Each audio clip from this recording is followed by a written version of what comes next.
بسم الله الرحمن الرحيم. السلام عليكم ورحمة الله وبركاته. إن الحمد لله نحمده ونستعينه ونستغفره ونعوذ بالله من شرور أنفسنا وسيئات أعمالنا. من يهده الله فلا مضل له ومن يضلل فلا هادي له. أشهد أن لا إله إلا الله وحده لا شريك له وأشهد أن محمدا عبده ورسوله لا نبي بعده.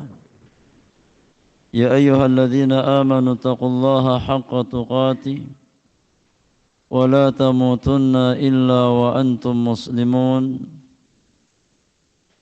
يا أيها الناس اتقوا ربكم الذي خلقكم من نفس واحدة وخلق منها زوجها وبث منهما رجالا كثيرا ونساء واتقوا الله الذي تساءلون به والأرحام إن الله كان عليكم رقيبا. يا أيها الذين آمنوا اتقوا الله وقولوا قولا سديدا يصلح لكم أعمالكم ويغفر لكم ذنوبكم ومن يطع الله ورسوله فقد فاز فوزا عظيما. أما بعد فإن أصدق الحديث كتاب الله عز وجل وخير الهدي هدي نبينا محمد صلى الله عليه وسلم وشر الأمور محدثاتها وكل محدثة بدعة وكل بدعة ضلالة وكل ضلالة في النار. أما بعد، معاشر المسلمين والمسلمات، ikhwani wa akhwati fillah, rahimani wa rahimakumullahu ajma'in. Para jamaah sekalian, kita melanjutkan kembali pembahasan rutin kita di dalam mengkaji kitab Mukhtasar Kitabil Ilmi. Di kesempatan pagi hari ini, di hari yang ketujuh dari bulan Jumadil Awal di tahun 1446 Hijriah, kita masuk pembahasan adab yang ke-10 di antara adab-adab yang semestinya dimiliki oleh seorang penuntut ilmu, yaitu at-tamassuk bil kitabi was sunnah, berpegang teguh di atas petunjuk Al-Quranul Karim dan juga sunnah Rasulullah sallallahu alaihi wasallam. Silakan dibaca. Al-Ashir. Assalamualaikum ilaikum. Bismillahirrahmanirrahim. Alhamdulillahi rabbil alamin. Wassalatu wassalamu ala sayyidil mursalin wa ala alihi wa sahbihi ajma'in. Qala al-muallif hafizahullah, al-ashir at-tamassuku bil kitabi was sunnah. Yajibu ala talabatil ilmi al-hirsut tamu ala talaqqil ilmi wal akhdhi min usulih. Wa hiya al-awwal al-Qur'anul Karim. Yajibu ala talibil ilmi al-hirsu alaihi qira'atan wa hifdhan wa fahman wa amalan. فإن القرآن هو حبل الله المتين وهو أساس العلوم وقد كان السلف يحرصون عليه غاية الحرص فيذكر عنهم الشيء العجيب من حرصهم على القرآن. أحدهم حفظ القرآن وعمره 7 سنوات وبعضهم حفظ القرآن في أقل من شهر. وفي هذا دلالة على حرص السلف رضوان الله عليهم على القرآن. فيجب على طالب العلم الحرص عليه وحفظه على يد أحد المعلمين لأن القرآن يؤخذ عن طريق التلقي وإنه مما يؤسف له أن تجد بعض طلبة العلم لا يحفظ القرآن بل بعضهم لا يحسن القراءة وهذا خلل كبير في منهج طلب العلم. الثاني السنة الصحيحة فهي ثاني المصدرين للشريعة الإسلامية وهي الموضحة للقرآن الكريم فيجب على طالب العلم الجمع بينهما والحرص عليهما فيحاول أن يحفظ السنة إما بحفظ نصوص الأحاديث أو بدراسة أسانيدها ومتونها وتمييز الصحيح من الضعيف وكذلك يكون حفظ السنة بالدفاع عنها والرد على شبهات أهل البدع في السنة فيجب على طالب العلم أن يلتزم بالقرآن والسنة الصحيحة وهما لطالب العلم كالجناحين للطائر إذا انكسر أحدهما لم يطر. وهناك شيء ثالث مهم وهو كلام العلماء فلا تهمل كلام العلماء ولا تغفل عنه لأن العلماء أشد رسوخا منا في العلم وعندهم من قواعد الشريعة وأسرارها وضوابطها ما ليس عندنا ولهذا كان العلماء المحققون إذا ترجح عندهم قول يقولون إن كان أحد قال به وإلا فلا نقول به مثال ذلك شيخ الإسلام ابن تيمية رحمه الله تعالى على علمه وسعته اطلاعه إذا قال قولا لا يعلم به قائلا قال أنا أقول به إن كان قد قيل به ولا يأخذ برأيه فيجب على طالب العلم الرجوع إلى كتاب الله وسنة رسوله صلى الله عليه وسلم وأن يستعين بكلام العلماء. طيب حسب جزاك الله خيرا وبارك الله فيك. Ikhwani wa akhwati fillah, a'azzakumullah. Di antara adab yang wajib dimiliki oleh seorang penuntut ilmu syar'i adalah at-tamassuk bil kitabi was sunnah. Seorang muslim wajib untuk berpegang teguh di atas petunjuk Al-Quranul Karim dan sunnah Rasulullah sallallahu alaihi wasallam. Dan ini di antara adab. Kata penulis, yajibu ala talabatil ilmi al-hirsut tammu ala talaqqil ilmi wal akhdhi min usulihi. Wajib bagi para penuntut ilmu untuk bersungguh-sungguh di dalam talaqi ilmu, di dalam mengambil ilmu dari usul-usul ilmu, ya, dari pondasi-pondasi ilmu. Apa itu usul-usul ilmu? Kata penulis, wahiyya, usul-usul ilmu yang dimaksudkan yang pertama adalah Al-Quranul Karim. Ini di antara usulul ilmi, di antara pondasi ilmu. Kitabullah Azza wa Jal, Al-Quranul Karim.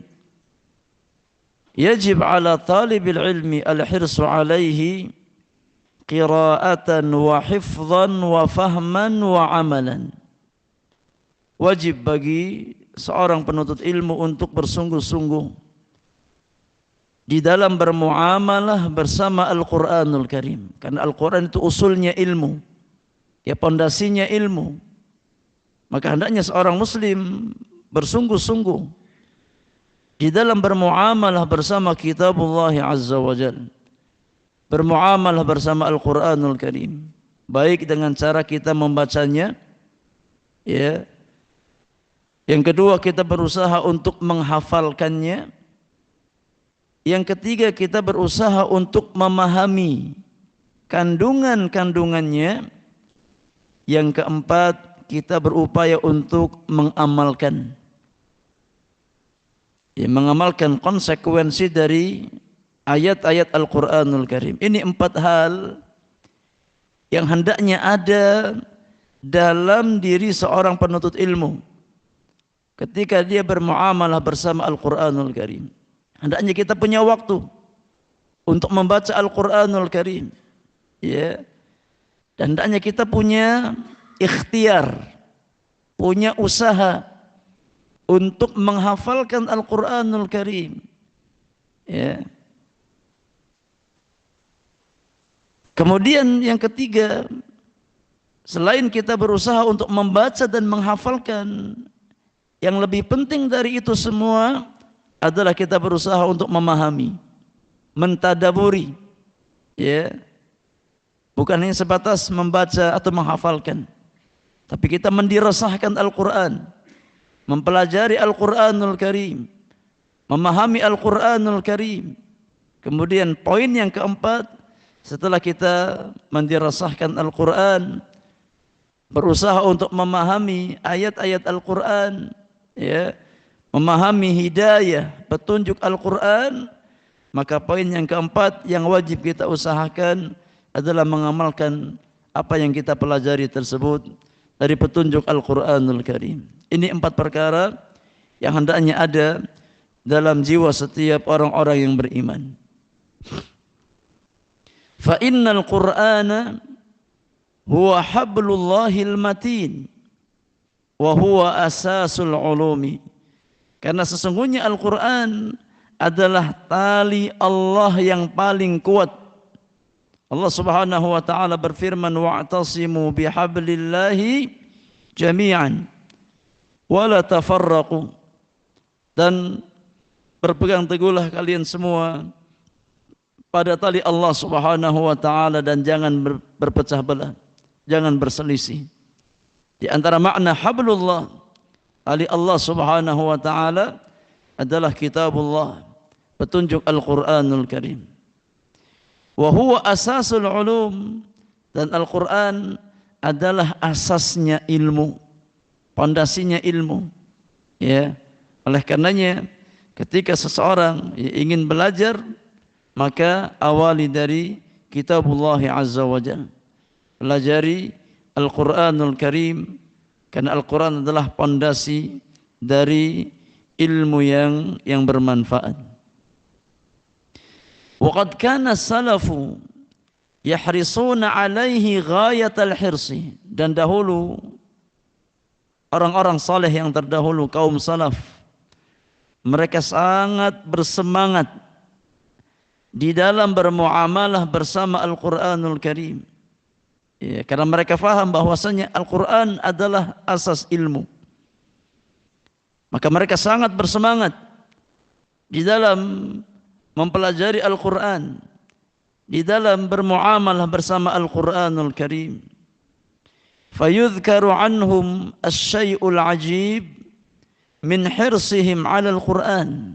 Maka disebutkan kisah-kisah yang luar biasa dari para salaf, ya, bagaimana semangat mereka di dalam bermuamalah bersama Al-Quranul Karim.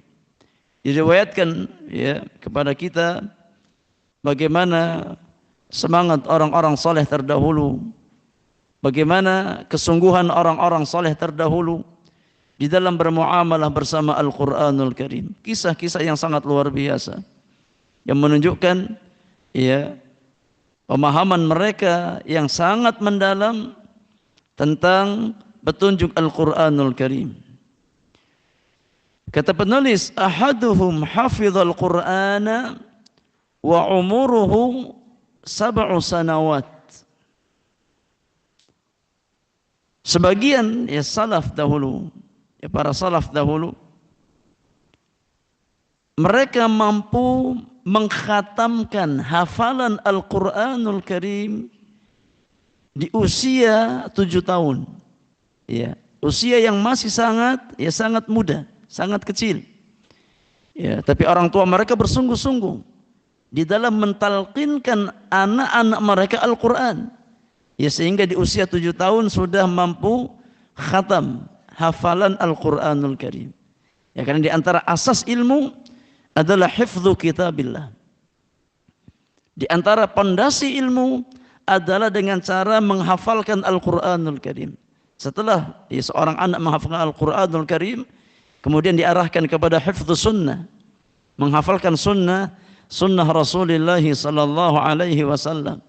Ya, karena asasnya ilmu itu menghafal. Ya. Dan ini masa anak-anak. Jadi maksimalkan untuk menghafal. Ya, ketika sudah dewasa tinggal ya berusaha untuk difahamkan. Ya. Dan ini metode para ulama kita terdahulu. Ya, mereka berusaha untuk mendidik anak-anak mereka sedini mungkin dengan hifdzu kitabillah azza wajalla. Dengan menghafalkan Al-Qur'anul Karim, kemudian hifdzus sunnah, menghafalkan sunnah Rasulullah sallallahu alaihi wasallam.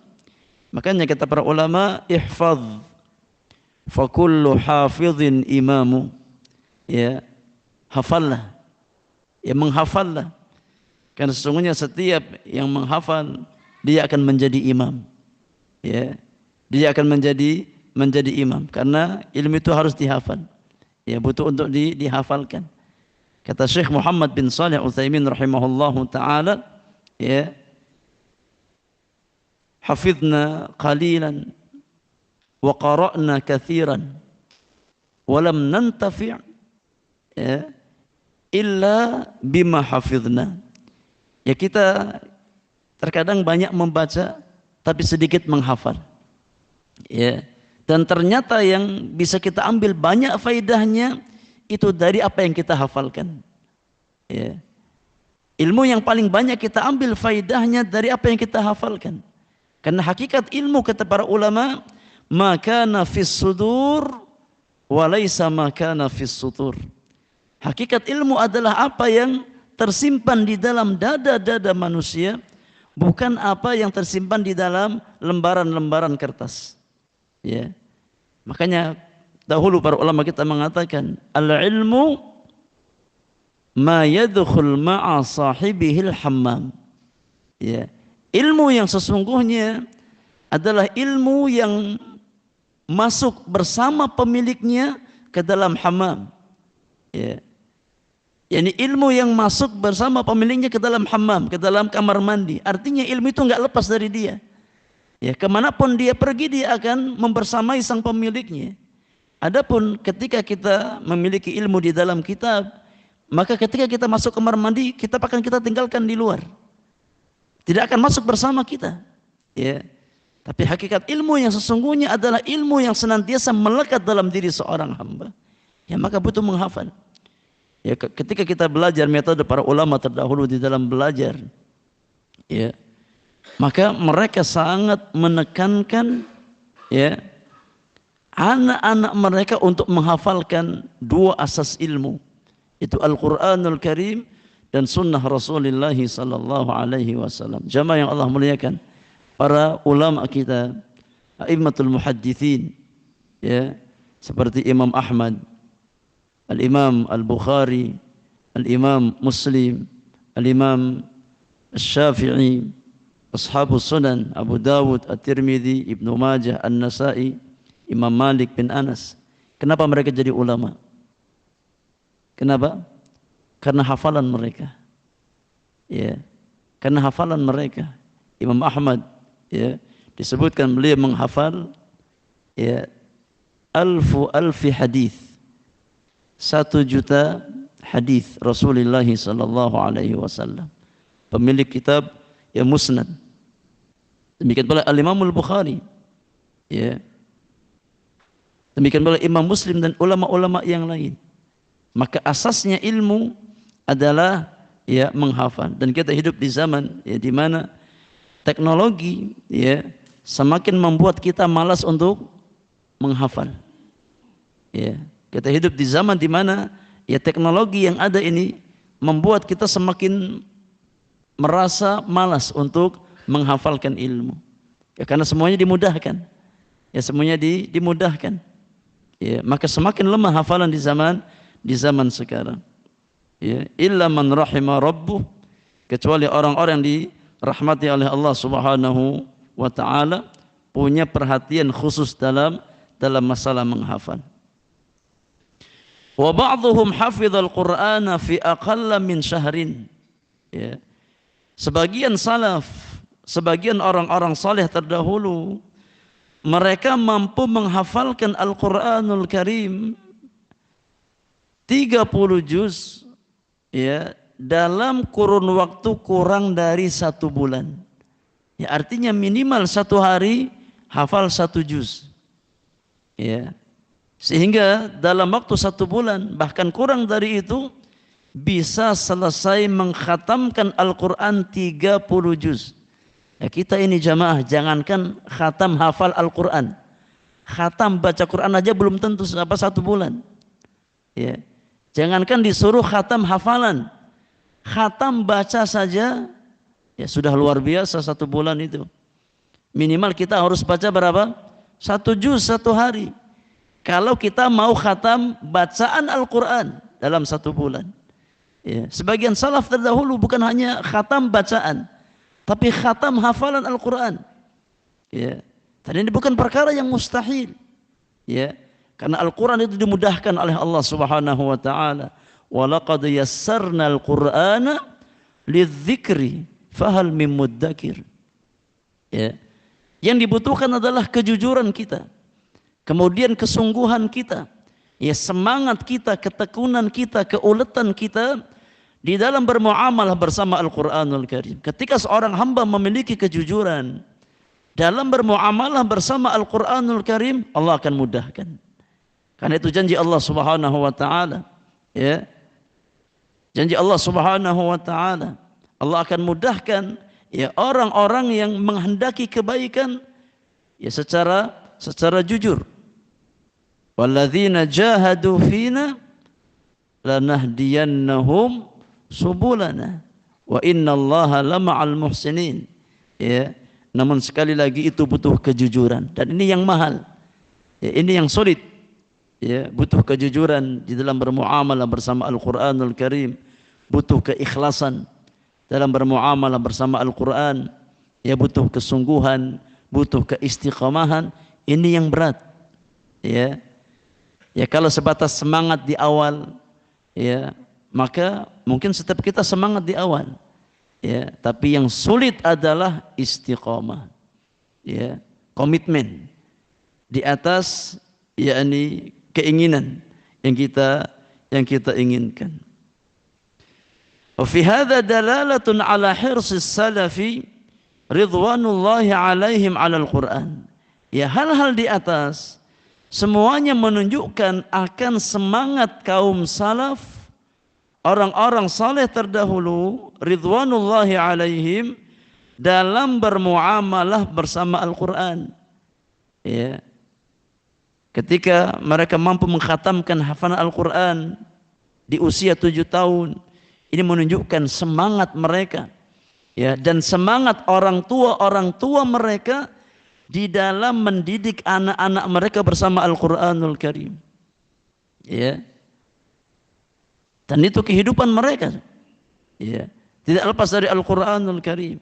Ya, kita ingat di antara kisah, ya, Al-Imam Abu Zakaria Yahya bin Sharaf An-Nawawi rahimahullahu ta'ala. Ya. Bagaimana masa kecil beliau lalui. Ya. Ketika beliau masih kanak-kanak di daerah Nawa, ya, di pinggiran kota Damaskus, Suriah, sebelum beliau pindah ke ya Damaskus. Ketika beliau masih menjalani masa kanak-kanaknya di daerah Nawa, ya, di perkampungan atau desa Nawa, ketika itu Imam Nawawi rahimahullahu ta'ala sedang, ya, berusaha untuk menghafalkan Al-Qur'anul Karim. Kemudian datang teman-teman mainnya, ya anak-anak sebaya dengan beliau, ya. Kemudian mereka memaksa Imam Nawawi untuk ikut main bersama mereka, ya. Tapi Imam Nawawi nggak mau, ya, karena beliau sedang ingin fokus untuk menghafalkan Al-Qur'anul Karim. Ya, tapi dipaksa sama teman-temannya, ya. Maka kemudian Imam Nawawi lari, ya, menghindar dari teman-temannya, ya, dalam kondisi menangis, ya, sambil menghafalkan Al-Qur'anul Karim. Ya, bayangkan jamaah, ya, kalau kita di posisi Imam Nawawi, ya disuruh main sama teman-teman kita, apa jawaban kita? Ahlan wa sahlan. Ya, ya senang kita samperin sama teman-teman main. Ya. Bahkan mungkin bukan mereka yang nyamperin, kita yang nyamperin duluan. Imam Nawawi tidak. Ya. Dan peristiwa ini dilihat oleh seorang ulama pada zamannya, Al-Imam Al-Maraqisi. Ya. Maka ketika Al-Imam Al-Maraqisi melihat kejadian tersebut, ya, di mana semangat Imam Nawawi dalam menghafalkan Al-Quran, ketika beliau lari dari, ya, teman-temannya sambil menghafalkan Al-Quranul Karim, maka dia punya firasat, ini bukan anak biasa. Maka dia temui orang tua Imam Nawawi, ya, dan dia berikan wasiat, ya, yakni jaga anak ini, ya, ajarkan dengan baik anak ini. Kelak suatu saat dia akan menjadi imam, ya, kelak suatu saat dia akan menjadi ulama. Dan ya benar firasatnya, ya. Ini sudah ada, ya, muncul tanda-tanda ketika masa kecil, ya, seseorang. Bagaimana Allah Subhanahu wa taala berikan taufik kepada dia. Ya. Kemudian Imam Nawawi, ya, diajar oleh orang tuanya, dididik dengan baik, ya, diantarkan kepada, ya, guru yang menghafalkan Al-Qur'an bersamanya. Kemudian pindah ke Damaskus, jadilah seorang imam An-Nawawi rahimahullahu taala yang ilmunya luar biasa berkahnya. Ya, penulis kitab Arba'in Nawawiyah, penulis kitab Riyadhus Shalihin, penulis kitab Rawdatul Talibin, penulis kitab At-Tibyan, penulis kitab, yakni Al-Majmu' Syarhul Muhadzab, Al-Adhkar Lin-Nawawi, dan kitab-kitab yang lain. Ya, padahal usianya sangat singkat, hanya 45 tahun. Ya, hanya 45 tahun, tapi peninggalannya luar biasa. Ya, dan ilmunya sangat bermanfaat. Hampir-hampir tidak ada masjid di antara masjid-masjid kaum muslimin melainkan dipelajari di dalamnya kitab karya beliau. Nah, ini semangat, ya, kaum salaf di dalam bermuamalah bersama Al-Qur'anul Karim. Kemudian kata penulis, fayajib ala talibil ilmi al-hirsu alaihi wa hifdhuhu ala yadi ahadil muallimin. Lianna al-Qur'ana yu'khadhu an tariqit talaqi. Maka wajib bagi seorang penuntut ilmu, ini poin penting, hendaknya kita perhatikan. Wajib bagi seorang penuntut ilmu untuk bersemangat, bersungguh-sungguh di dalam bermuamalah bersama Al-Qur'anul Karim. Ya, semangat baca Al-Quran wajib ada, ya. Dan kita juga hendaknya bersungguh-sungguh untuk mempelajari Al-Quran, menghafalkan Al-Quran di hadapan seorang muallim. Kita berguru, ya, cari guru yang dengannya kita belajar Al-Quranul Karim, belajar baca Al-Quran, belajar menghafal Al-Quran, ya, bersama seorang guru. Lianna Al-Qur'ana yu'khadhu an tariqit talaqi. Karena Al-Quran itu diambil dengan cara bertalaki. Apa makna talaki, jamaah? Mengambil langsung dari seorang guru. Ya, jangan belajar sendiri, jangan otodidak. Ya, tapi ilmu Al-Quran, bacaan Al-Quran, ya, cara membaca yang benar, ya, itu harus diambil, ya, dengan cara talaki bersama seorang muallim, dengan cara, ya, berguru. dengan seorang guru yang memang mahir pada bidangnya. Ini ya poin yang penting untuk kita fahami bersama. Wa innahu mimma yu'safu lahu, di antara perkara yang menyedihkan, an tajida ba'dha talabatil ilmi la yahfadzul Qur'an. Jadi antara perkara yang menyedihkan adalah ketika kita mendapati sebagian penuntut ilmu sama sekali nggak punya hafalan Al-Quran, hatta surat-surat pendek nggak punya. Ini hal yang menyedihkan. Ya, kalaupun kita tidak hafal 30 juz, ya minimal 29. Ya, jangan juz 30 dulu. Ya, kalau nggak bisa 30 ya kurangi 1 juz lah, 29. Ya, kalau nggak bisa 29 minimal 28. Ya. Jadi jangan apa dari paling tinggi langsung paling bawah. Ya. Ya kalau memang nggak bisa sama sekali baru minimal juz 30. Ya minimal surat-surat pendek kita punya. Ya. Di antara perkara yang menyedihkan ya ketika sebagian penuntut ilmu sama sekali nggak punya semangat. Ya. La qiraah wala hifdz. Nggak punya semangat sama sekali untuk menghafalkan Al-Quran, bahkan untuk baca juga nggak semangat buat baca Al-Quran. Ini khalal, ini kesalahan. Ya, harus ada semangat di dalam bermuamalah bersama Al-Quranul Karim. Bal ba'dhuhum la yuhsinul qira'ah. Bahkan yang lebih menyedihkan lagi, bukan hanya nggak punya hafalan, tapi sebagian penuntut ilmu hatta baca masih belepotan. Ya, nggak tahu ya idhar halqi, nggak tahu idhar syafawi, nggak tahu idgham bi ghunnah, idgham bila ghunnah, nggak tahu ikhfa. Ya, ini hal yang menyedihkan. Padahal ini perkara-perkara yang sangat mendasar, yang sangat basic di dalam menuntut ilmu.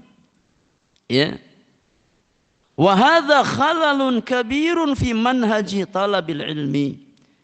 Ya kalau ya ada hal-hal semacam ini, maka ini menunjukkan adanya khalal, adanya kesalahan di dalam metode belajar seseorang. Yang lebih menyedihkan lagi terkadang orang-orang semacam ini, ya hafal Al-Quran nggak punya, ya baca Quran masih belepotan, tapi giliran debat dalam masalah agama di saf terdepan. Ya. Giliran masalah perdebatan, ya hal-hal yang sifatnya khilafiyah di saf terdepan. Ya padahal baca Al-Quran masih apa? Belepotan. Ya surat-surat pendek nggak dia hafalkan. Maka ini khalal yang kabir. Ya kesalahan yang besar di dalam metode belajarnya. Ya. Maka ikhwani fillah jazakumullah, ingat, mempelajari ya bacaan Al-Quran dengan baik dan benar bagi seorang muslim itu hukumnya apa? Hukumnya apa? Hukumnya fardhu ain. Ya, hukumnya fardhu ain.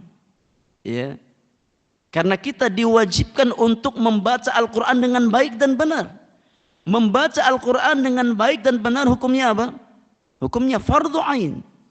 Ya, tidak boleh seorang muslim salah di dalam membaca Al-Qur'anul Karim. Ya, ikhfa dibaca idhar. Ya, idhar dibaca ini idgham. Enggak boleh. Ya. Wajib ain hukumnya seorang muslim membaca Al-Qur'an dengan baik dan benar. Dan tidak mungkin kita bisa membaca Al-Qur'an dengan baik dan benar kecuali dengan cara belajar. Ya. Oleh karena kata Imam Ibnul Jazari rahimahullahu taala, siapa yang tidak mempelajari ilmu tajwid, ya, padahal dia enggak bisa, maka dia berdosa. Ya. Ketika seseorang dia tidak bisa membaca Al-Quran dengan baik dan benar, dan dia ada kemampuan untuk belajar, tapi dia nggak mau belajar, maka dia berdosa. Ya, karena kita wajib untuk membaca Al-Quran dengan baik dan benar. Ya, karena baca Al-Quran itu ada kaidahnya. Ya, yang harusnya mad, ya dibaca pendek, yang harusnya pendek dibaca mad. Ya. Ini semua kaidah-kaidah dasar di dalam membaca Al-Quranul Karim yang wajib difahami, ya, oleh setiap muslim dan muslimah. Ya. Ini poin yang pertama. Di antara asas ilmu adalah Al-Qur'anul Karim. Kemudian ats-tsani, yang kedua, kata penulis, di antara asas ilmu atau usul ilmu adalah as-sunnatus sahihatu. Sunnah Nabi sallallahu alaihi wasallam yang sahihah, yang thabit, yang valid dari Rasulullah sallallahu alaihi wasallam. Fahiya thanil masdarain lisyari'atil islamiyah. Maka sunnah adalah sumber rujukan hukum yang kedua di dalam syariat Islam. Ya. Yang pertama Al-Qur'anul Karim, yang kedua sunnah Rasulullah sallallahu alaihi wasallam. Wa hiyal muwaddihatu lil Qur'anil Karim. Dan sunnah Nabi itu berfungsi sebagai penjelas. Ya, sebagai penjelas untuk Al-Qur'anil Karim. Hal-hal yang dimutlakkan dalam Al-Quran terkadang ditakyid di dalam sunnah. Hal-hal yang sifatnya umum dalam Al-Quran terkadang ditaksis oleh sunnah Nabi sallallahu alaihi wasallam. Ya. Maka di antara fungsi sunnah itu sebagai taudhih, sebagai penjelas, ya, dari ayat-ayat Al-Qur'anul Karim. Ya. Hal-hal yang dimujmalkan dalam Al-Quran dijelaskan dalam sunnah. Ya, contohnya terkait dengan tata cara sholat. Ya. Apakah kita dapatkan tata cara sholat dari takbiratul ihram sampai salam dalam Al-Quran? Tidak ada. Ya. Al-Quran hanya bersifat mujmal, global. Wa aqimus shalah, dan dirikanlah sholat. Ya. Sedangkan tata cara ya sholat dari takbiratul ihram sampai salam, dari mana kita dapatkan? Dari sunnah Rasulullah sallallahu alaihi wasallam. Kata Nabi sallallahu alaihi wasallam, "Shallu kama raaitumuni usalli." Salatlah kalian sebagaimana kalian melihat aku salat. Ya, maka tata cara salat yang benar sebagaimana yang dituntunkan di dalam Al-Qur'anul Karim, kita dapatkan penjelasannya di dalam sunnah Rasulullah sallallahu alaihi wasallam. Demikian pula masalah zakat. Ya, tentang nisab zakat. Dari mana kita dapatkan? Dari sunnah Nabi sallallahu alaihi wasallam. Demikian pula tentang masalah haji, manasikul hajj. Ya. Kita dapatkan semua dari Nabi sallallahu alaihi wasallam. Dari sunnah Rasulullah sallallahu alaihi wasallam. Ya, maka sunnah Rasulullah adalah sumber rujukan hukum yang kedua setelah Al-Quran, karena sunnah itu berfungsi sebagai muwaddihatun lil Quran, sebagai penjelas dari Al-Quranul Karim. Fayajib ala talibil ilmi al-jam'u bainahuma wal hirsu alaihima. Maka wajib hukumnya atas setiap penuntut ilmu untuk bersemangat, ya, untuk bersungguh-sungguh di dalam menggabungkan keduanya. Ya, belajar Al-Quran dan belajar tentang sunnah Rasulullah sallallahu alaihi wasallam. Ini dua perkara yang tidak mungkin terpisahkan dalam kehidupan orang-orang beriman. Ya. Pelajari Al-Qur'anul Karim. Ya, kemudian pelajari sunnah Rasulullah sallallahu alaihi wasallam. Dua perkara yang tidak mungkin terpisahkan, ya, di dalam kehidupan orang-orang yang beriman. Fayuhawil an yahfadha sunnata. Maka hendaknya seorang penuntut ilmu ada ikhtiar, ada usaha. Hendaknya ya kita berusaha untuk menghafalkan sunnah Nabi sallallahu alaihi wasallam. Ya, kita belajar tentang sunnah Rasulullah sallallahu alaihi wasallam. Imma bihifdzi nususil ahadits au bidirasati asanidiha wa mutuniha wa tamyizis sahihi minad dhaif. Bagaimana caranya? Ya, kita bermuamalah dengan sunnah. Yang pertama kata penulis, imma dengan cara menghafalkan, ya, nususul ahadith, nas hadith Nabi sallallahu alaihi wasallam. Ya, kita mulai dari yang paling ringan. Hafalkan Arba'in Nawawiyah. Ya. 42 hadis. Ya, kemudian kalau sudah selesai naik bisa ke Umdatul Ahkam. Kalau selesai bisa naik ke Bulughul Maram, ya. Kalau sudah ya naik ke Lu'lu' wal Marjan dan yang lainnya. Ya. Dengan cara menghafalkan nas hadis Rasulullah sallallahu alaihi wasallam. Ya. Ya. Disayangkan sebagai penuntut ilmu enggak punya hafalan sama sekali dari hadis Nabi alaihi salatu wasallam. Ya. Hatta Arba'in Nawawiyah enggak hafal. Ya. Padahal cuma 42 hadis, yang enggak banyak.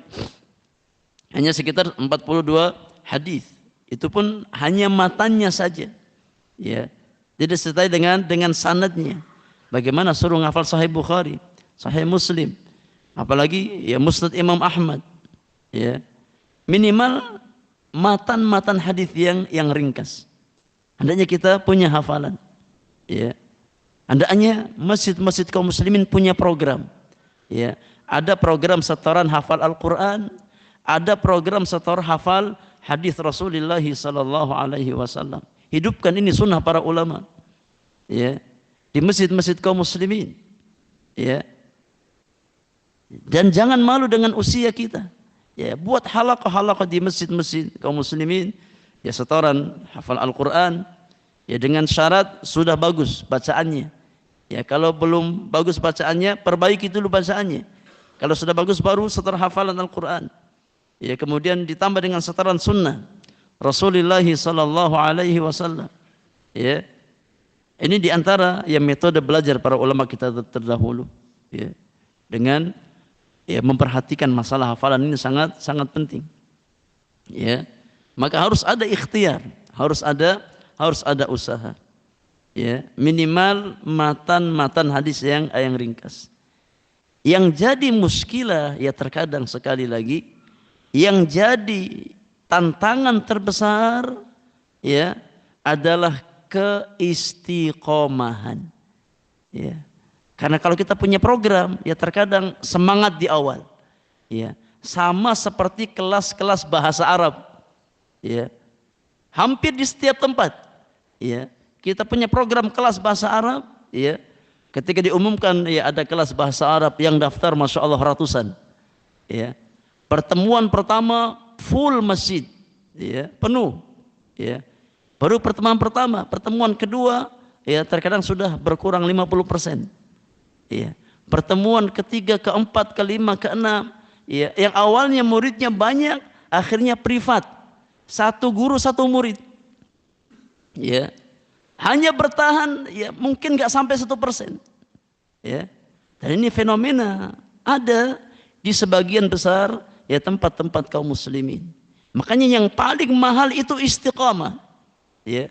Bukan hanya sebatas semangat di awal. Yang paling mahal adalah istiqamah. Makanya kata Syekhul Islam Ibn Taimiyah rahimahullahu taala, khairul karamah al-istiqamatu ala dinillah. Ya, sebaik-baiknya karamah ya adalah keistiqamahan di atas agama Allah Subhanahu wa taala. Ini karamah terbaik yang Allah berikan kepada seorang hamba. Ya, dijadikan dia istiqamah di atas jalan kebaikan. Ya. Demikian pula dengan hal-hal yang lain. Ya. Dengan kebaikan-kebaikan yang lain. Hendaknya kita istiqamah. Ya. Bukan hanya sebatas ya semangat di awal. Au bidirasati asanidiha wa mutuniha. Di antara cara bermuamal dengan sunnah, ya selain menghafalkan nas-nas hadis Rasulullah, yang kedua dengan cara mendirasahkan sanadnya, ya, mendirasahkan matan hadisnya dikaji, ya, dikaji, ya kitab Arba'in Nawawiyah, dikaji kitab Riyadhus Shalihin, dikaji kitab Bulughul Maram, dikaji kitab Umdatul Ahkam, ya, dikaji kitab-kitab hadis, dikaji, dipelajari, ya. Kalau kita bisa mempelajari sanadnya, pelajari sanadnya, tapi ini butuh ilmu yang sangat luar biasa. Ya, tidak semua orang yang belajar hadis dia mampu belajar tentang sanad. Ya, terkadang kita bisa belajar matannya, tapi untuk belajar sanad ini butuh ilmu khusus. Ya, butuh ilmu tentang rijal, ya, al-isnad, tentang jarh wa ta'dil, ya, dan yang lainnya. Wa tamyizis sahih min ad-dha'if. Ya, di antara cara bermuamal dengan sunnah adalah memilah dan memilih antara hadis yang sahih dengan hadis yang dhaif. Dengan cara mendirasahkan sanadnya, mendirasahkan matanya. Ya, terkadang ada ya sanad matan yang sifatnya syadz, ya, yang berbeda dari ya hadis yang lain atau matan yang lain, ada perbedaan, ya. Terkadang rawi hadis ada yang majhul, ada yang matrukul hadis dan yang lainnya. Ini butuh ilmu khusus, ya, untuk bisa memahaminya. Wa kadzalika yakunu hifdzus sunnah bid-difa'i anha war-raddi 'ala syubuhati ahli al-bid'ah fi sunnah. Demikian pula di antara cara kita, ya, menjaga sunnah Nabi sallallahu alaihi wasallam adalah dengan cara memberikan, ya, pembelaan. Kita membela sunnah Nabi sallallahu alaihi wasallam atau membantah syubhat ahli bidah, ya, terhadap sunnah Nabi sallallahu alaihi wasallam. Ya. Ketika ada sebagian ya manusia yang berusaha untuk mencela sunnah Nabi, ya, merendahkan sunnah Nabi sallallahu alaihi wasallam, maka kita wajib membela sunnah Rasulullah sallallahu alaihi wasallam, dan ini bagian dari cara ya kita menjaga sunnah Nabi sallallahu alaihi wasallam. Fayajib ala talibil ilmi an yaltazima bil Qur'ani was sunnatis sahihah. Maka wajib bagi setiap penuntut ilmu untuk iltizam, untuk komitmen, ya, terhadap Al-Quran dan sunnah Nabi sallallahu alaihi wasallam yang sahihah. Ini kewajiban orang-orang beriman, ya, secara umum. Kita wajib untuk bertamasuk, berpegang teguh di atas Al-Quranul Karim dan sunnah Nabi sallallahu alaihi wasallam yang sahihah. Wa huma li talibil ilmi kal janahain lit ta'ir. Dua hal ini, Al-Quran dan sunnah ini, ya, bagi seorang penuntut ilmu secara khusus dan bagi orang-orang beriman secara umum, ya, itu seperti dua sayap pada seekor burung. Al-Quran dan sunnah, dua hal yang tidak bisa terpisahkan, ya. Manzilah Al-Quran dan sunnah bagi orang-orang beriman itu seperti dua sayap pada seekor burung. Idzan kasara ahaduhuma lam yatir. Kalau seandainya ya salah satu sayap burung itu patah, maka dia nggak mungkin bisa terbang. Ya. Kalau ya salah satu sayap burung itu patah, maka dia nggak akan bisa terbang. Demikian pula orang-orang beriman. Ya, tidak mungkin dia bisa memahami agama dengan baik melainkan dengan Al-Quran dan Sunnah. Ya, maka ketika ada sebagian manusia yang mengklaim mencukupkan diri dengan Al-Quran, kemudian mencampakkan sunnah Rasulullah sallallahu alaihi wasallam, maka sudah pasti dia akan sesat dan menyesatkan. Tidak mungkin tidak. Ya.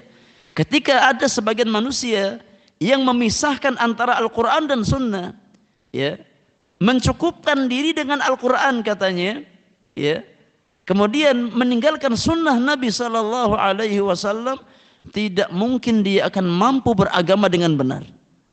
Ya, karena agama itu pondasinya dua, ya, Al-Quranul Karim dan sunnah Rasulullah sallallahu alaihi wasallam. Ya, sama seperti burung tadi. Ya, ketika burung hanya punya satu sayap lagi patah, maka nggak mungkin dia bisa terbang. Ya, maka orang-orang beriman, ya, membutuhkan Al-Quranul Karim dan sunnah Rasulullah sallallahu alaihi wasallam. Namun apakah cukup hanya dengan Al-Quran dan Sunnah? Ya. Kata penulis, Wa hunaka syai'un tsalitsun muhimmun. Ada poin ketiga yang tidak kalah penting. Ya. Selain daripada Al-Qur'an dan Sunnah, ada poin yang ketiga yang tidak kalah penting, yang wajib diperhatikan oleh setiap orang-orang beriman. Ya. Wa huwa kalamul ulama, yaitu penjelasan para ulama. Di dalam menjelaskan Al-Qur'an, menjelaskan sunnah Rasulullah sallallahu alaihi wasallam, di dalam memahami Al-Qur'an, memahami sunnah Nabi sallallahu alaihi wasallam, ya, maka kita butuh dengan pemahaman para ulama kita, ya, ulama-ulama yang rabbaniyin, yang memang istiqamah di atas pemahaman yang benar, ya. Fala tuhmil kalamal ulama wala taghfal anhu. Maka tidak boleh seorang penuntut ilmu itu menyepelekan penjelasan para ulama. Enggak boleh kita melalaikan penjelasan para ulama. Ya, enggak boleh kita menyepelekan pemahaman para ulama. Ya.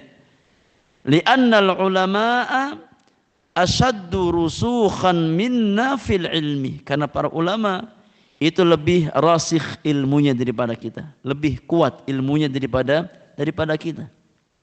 Ya, lebih kokoh ilmunya daripada kita. Wa indahum min qawa'idis syari'ati wa asrariha wa dhawabitiha ma laysa indana. Para ulama itu memiliki, ya, kaidah-kaidah di dalam agama, ya, yang terkadang tidak kita miliki. Ya, oleh karenanya para penuntut ilmu untuk, yakni, mendapatkan pemahaman yang baik dan benar terhadap Al-Quran dan Sunnah, dia nggak bisa mustaqil, nggak bisa independen, nggak bisa berdiri sendiri, tapi butuh jembatan, ya, yang menjembatani dia untuk bisa faham Al-Quran dan Sunnah. Apa jembatan itu? Para ulama kita, ya, para ulama rabbaniyin, yang memang mereka istiqamah di atas al-haq dari zaman ke zaman.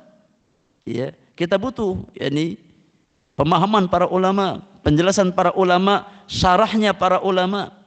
Ya, jangan mustaqil, ya, jangan berdiri sendiri, ya, merasa kita punya ilmu yang hebat, ya, kemudian kita tidak mengindahkan penjelasan para ulama, tidak. Tapi kita butuh, ya, untuk membaca penjelasan para ulama, ya, kita. Walihadza kana al-ulama'ul ajilla al-muhaqqiquna idza tarajjaha 'indahum qaulun yaqulun in kana ahadun qala bihi wa illa fala naqulu bihi. Oleh karena para ulama kita yang mulia, para muhaqqiqun, para peneliti, ya, ketika mereka dihadapkan, ya, dengan beberapa qaul, ya, kemudian mereka merasa ini pendapat inilah yang rajih, ya, bagi mereka. Ketika para ulama kita merasa ada satu pendapat, ya, yang menurut mereka inilah pendapat yang kuat, ya, maka mereka mengatakan in kana ahadun qala bihi wa illa fala naqulu bihi. Kalau seandainya ada ulama-ulama terdahulu yang berpendapat dengan pendapat semacam ini yang kita pilih. Ya. Kalau sudah ada contohnya dari ulama terdahulu, ya, tentang pendapat ini, maka ini yang kita ambil. Tapi kalau seandainya ulama terdahulu tidak pernah berpendapat dengan semacam ini, kita tidak akan berpendapat dengan pendapat semacam ini.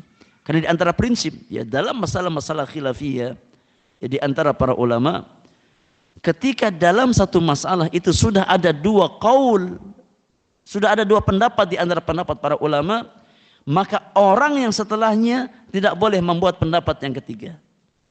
Ya. Harus ikut, ya, orang-orang terdahulu. Ya. Kecuali dalam masalah-masalah mustajaddah, dalam masalah-masalah kontemporer yang memang belum ada istihad di masa lalu, maka boleh beristihad. Faham?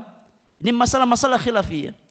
Ya, ketika ulama-ulama terdahulu sudah ada pembahasan dalam satu permasalahan dan mereka terbagi dua pendapat, maka orang yang datang setelah mereka tidak boleh membuat pendapat yang ketiga. Ya. tapi berusaha untuk mencari pendapat yang paling kuat dari pendapat yang sudah ada. Ya. Kecuali dalam masalah-masalah kontemporer, ya. Dalam hal-hal yang sifatnya mustajaddah, hal-hal kontemporer yang memang di masa lalu belum ada, ya. Dan itu butuh ijtihad, ya. Maka ya ulama yang ada pada zaman tersebut berusaha untuk berijtihad dengan ilmu yang dia miliki. Ya, maka di antara sifat wara' para ulama ketika mereka yang mendapati satu qaul yang mereka mengatakan, kalau seandainya di antara ulama terdahulu sudah ada yang mengatakan, ya, pendapat semacam ini kita ambil. Ya, disandarkan kepada ulama terdahulu. Tapi kalau seandainya tidak ada sama sekali ulama yang berpendapat dengan pendapat semacam ini, kita tinggalkan. Ya, kita tinggalkan. Ya, bukan bikin pendapat yang baru, bikin qauli yang baru. Ya, makanya ijtihad itu bukan perkara yang mudah. Ya. Untuk mengambil satu keputusan hukum itu bukan perkara yang mudah. Karena ijtihad itu butuh alat. Ya. Harus tahu mana yang umum, mana yang khusus, mana yang mutlak, mana yang muqayyad, mana yang mujmal, mana yang mubayyan, mana yang nasikh, mana yang mansukh. Kalau kita nggak punya ilmu itu, ya, maka jangan posisikan kita, ya, sebagai seorang mujtahid. Ya. Karena ijtihad itu berat. Ya. Seorang mujtahid, seorang mufti itu bukan perkara yang ringan, tapi perkara yang sangat berat. Karena kita bertanggung jawab, ya, di hadapan Allah Subhanahu wa taala. Kata penulis, mithalu dzalika, contoh dalam masalah ini adalah sosok Syekhul Islam Ibn Taimiyah rahimahullahu taala, ya, Al-Imam Ahmad bin Abdul Halim bin Abdis Salam Ibn Taimiyah rahimahullahu taala ala ilmihi wa sa'ati ittila'ihi idza qala qawlan la ya'lamu bihi qailan qala ana aqulu bihi in kana qad qila bihi. Ya, contoh dalam masalah ini, ya, sosok yang bagian dari samudra ilmu, Syekhul Islam Ibn Taimiyah rahimahullahu taala. Ya, bersamaan dengan luasnya ilmu yang beliau miliki, luasnya telaah yang beliau miliki, ya, ketika beliau hendak mengutarakan pendapat beliau, ijtihad beliau, ya, namun beliau belum mendapatkan ada ahli ilmu yang berpendapat semacam itu, ya, tapi beliau punya pendapat, ya, dan beliau belum menemukan seorang ulama yang berpendapat seperti itu, padahal mungkin ada yang sama dengan beliau pendapatnya. Ketika Syekhul Islam ingin, ya, mengutarakan pendapat dan beliau belum mendapatkan ulama terdahulu yang berpendapat sama dengan beliau, maka beliau akan mengucapkan ana aqulu bihi in kana qad qila bihi, aku berpendapat semacam ini kalau memang ada ulama sebelumku yang sudah berpendapat semacam ini. Ya, artinya kalau ulama terdahulu nggak ada yang berpendapat semacam ini, aku nggak akan ambil pendapat ini. Ya. Ini menunjukkan sifat wara' beliau, ya. Dan kayak yang kita sampaikan di atas, ya, bahwasannya ketika dalam satu permasalahan sudah ada ijma' para ulama, kesepakatan para ulama, maka haram hukumnya, ya, bagi orang yang datang setelah ijma' untuk menyelisihi ijma' tersebut. Enggak boleh, haram hukumnya, ya. Demikian pula ketika dalam masalah khilafiyah, bukan ijma', ada khilaf di antara para ulama. Ketika dalam satu masalah ada dua pendapat, maka tidak boleh bagi orang setelah mereka untuk membuat pendapat yang ketiga. Jadi masail itu imma masail muttafaq alaiha, imma masail mukhtalaf fiha. Ada masail yang disepakati, ada yang diperselisihkan. Kalau masalah itu disepakati, maka haram hukumnya untuk menyelisihi, ya, kesepakatan para ulama. Tidak boleh. Ya. Kalau seandainya masalah itu diperselisihkan, maka dilihat ada berapa qaul perselisihannya. Ya, kalau seandainya perselisihan itu ada dua qaul, maka tidak boleh membuat qaul yang ketiga.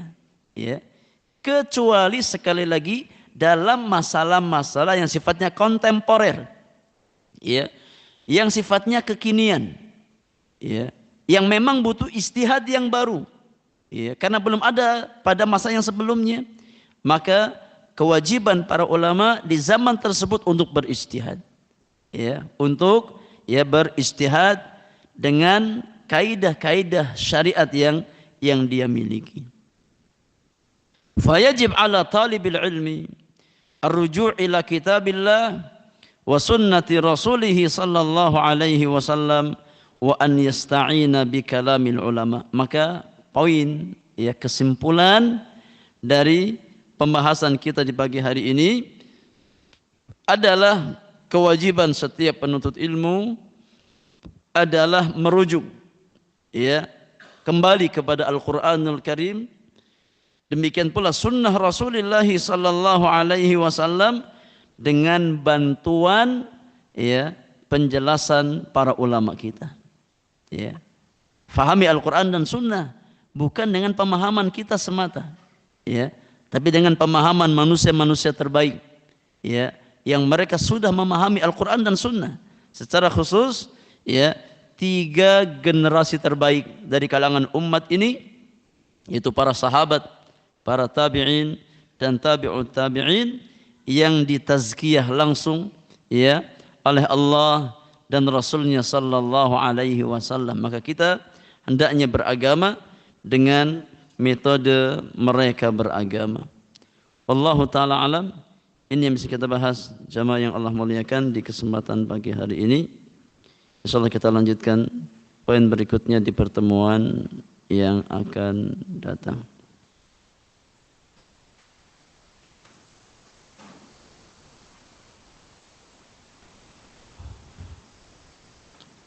Wallahu ta'ala alam.